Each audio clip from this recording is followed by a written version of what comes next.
Audio clip viral થાય છે, ત્યારબાદ સુસાઇડ નોટ મળે છે અને હવે વોટ્સએપ ચેટ મળી છે। આ વોટ્સએપ ચેટમાં શું ઉલ્લેખ કરવામાં આવ્યો છે, કેવા પ્રકારે વાતચીત થઈ છે તેના પર આવો નજર કરીએ તો આ વોટ્સએપ ચેટ છે। સ્ક્રીન ઉપર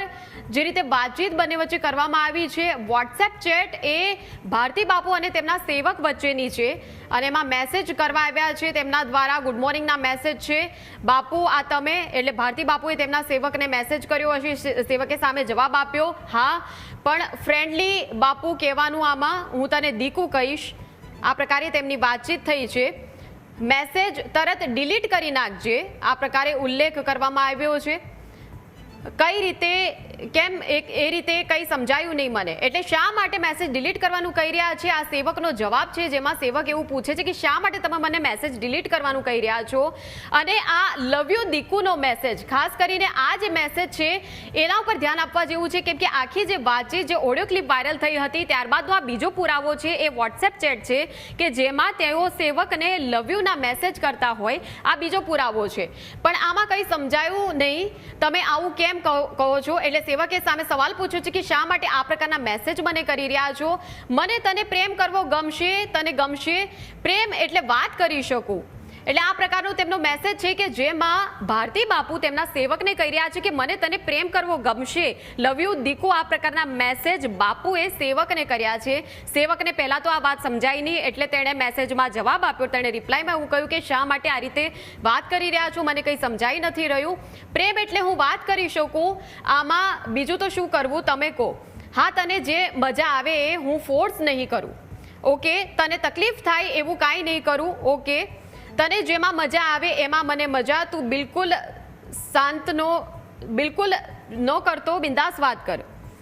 નો પ્રોબ્લેમ, હું તારો ફ્રેન્ડ છું, ઓકે, આ પ્રકારની વાતચીત બંને વચ્ચે થઈ છે। તારો મારી પર પૂરેપૂરો અધિકાર છે, તો પછી તને કેવો પ્રેમ કરવો એ તારી ઉપર ડિપેન્ડ કરે છે, તારે મારે બધી છૂટ છે, એટલે આ પ્રકારે કયા પ્રકારનો આ સંબંધ પ્રસ્થાપિત કરવા માંગતા હતા તે હવે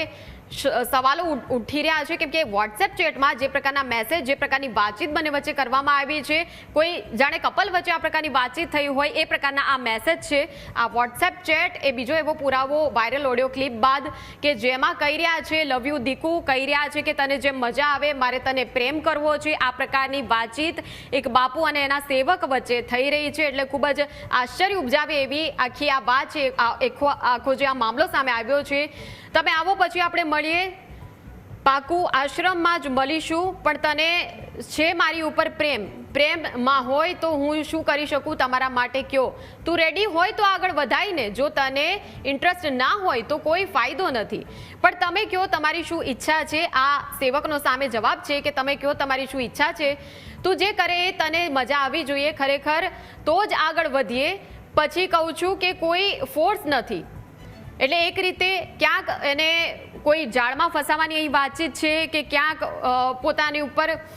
કયા પ્રકારનો સંબંધ રાખવા માટે આ દબાણ કરી રહ્યા છે બાપુ, એ આ વોટ્સએપની ચેટ ઉપરથી થોડું ઘણું સમજાઈ રહ્યું છે। સેવક જે છે તે સામે કહી રહ્યો છે કે આ રીતે શા માટે વાત કરી રહ્યા છો, એ તારા હાથમાં છે, મારા તરફથી કોઈ તકલીફ નહીં થાય, મારા તરફથી કોઈ ફોર્સ નહીં થાય, આ પ્રકારનો મેસેજ છે આ બાપુનો। મને તારા ઉપર પૂરેપૂરો ભરોસો છે, ટ્રસ્ટ રાખજો। ત્યારે આ પ્રકારની એમની ચેટ જે છે એ પહેલા ગુડ મોર્નિંગથી શરૂ થાય છે, ગુડ મોર્નિંગ પછી દરરોજ મોટાભાગે બંને વચ્ચે આ જ રીતે વાતચીત થઈ રહી છે। આ સિલસિલો દરરોજ બંને વચ્ચે વોટ્સએપમાં જોવા મળી રહ્યો છે, લીક થયેલી આ વોટ્સએપ ચેટ, તારો મેસેજ ના આવ્યો, જો સેવક દ્વારા મેસેજ ન કરવામાં આવે તો બિલકુલ એ જ રીતે આ વાતચીત થઈ રહી છે કે જે કપલ વચ્ચે થઈ રહી હોય, અને ચોક્કસ આના લીધે સમગ્ર જે આશ્રમ છે એ આશ્રમની પ્રતિષ્ઠા ઉપર સવાલો ઉઠ્યા છે, આશ્રમની પ્રતિષ્ઠા જે છે તે જોખમમાં મુકાઈ છે આ સમગ્ર બાબતના કારણે। સંવાદદાતા સાગર ફોનલાઈન પર જોડાઈ ગયા છે। સાગર, આ સમગ્ર મામલો જે સામે આવ્યો છે, સૌથી પહેલા તો બાપુ ગાયબ થઈ જાય છે, ત્યારબાદ વાયરલ ઓડિયો ક્લિપ મળે છે, ત્યારબાદ વોટ્સએપ ચેટ મળે છે અને સુસાઇડ નોટ જે મળે છે, ખૂબ જ અલગ અલગ પ્રકારની કડીઓ છે। આખરે આ સમગ્ર ઘટનાને સમજવી હોય તો કઈ રીતે સમજી શકાય, પોલીસ દ્વારા તપાસમાં શું વિગતો હાથ આવી છે? જી બિલકુલથી વાત કરવામાં આવે તો જે રીતે જે મહાદેવ ભારતી બાપુ જે ગુમ થયા અને તેના બાદ તેમના આશ્રમમાંથી જે એક સુસાઇડ નોટ મળી આવી કે જેમાં જે 5 પાનાની સુસાઇડ નોટ હતી. હાલ તો પોલીસે એ સુસાઇડ નોટ ને લઈને તપાસ હાથ ધરી છે, પરંતુ સાથોસાથ સોશિયલ મીડિયાની જે મહાદેવ ભારતી બાપુની જે ચેટ હતી એ જે ચેટ છે સોશિયલ મીડિયાની એ પણ વાયરલ થઈ છે અને તેમાં આ કહી શકાય કે ખૂબ જ આપત્તિજનક આ જે ચેટ છે એ સામે આવી છે. આ પ્રકારના ઓડિયો પણ સામે આવ્યા છે અને કદાચ એક ચર્ચા એ પણ ચાલી રહી છે કે આ જ એક કારણ હોઈ શકે જે રીતે ક્યાંક ને ક્યાંક જે આ સંબંધો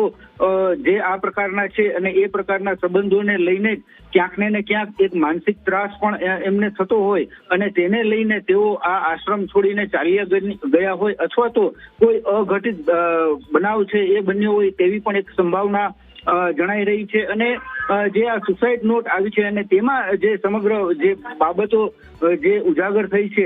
તે એક ખૂબ જ આપત્તિજનક બાબતો છે જે એક કહી શકાય કે તેને લઈને જ આ પ્રકારનો જે બનાવ છે એ બનવા પામ્યો હોય તેવી પણ એક સંભાવના છે. હાલ પોલીસે ભારતીય આશ્રમના સીસીટીવી ફૂટેજ ની પણ એક ઝીણવટભરી તપાસ છે એ હાથ ધરી છે અને જો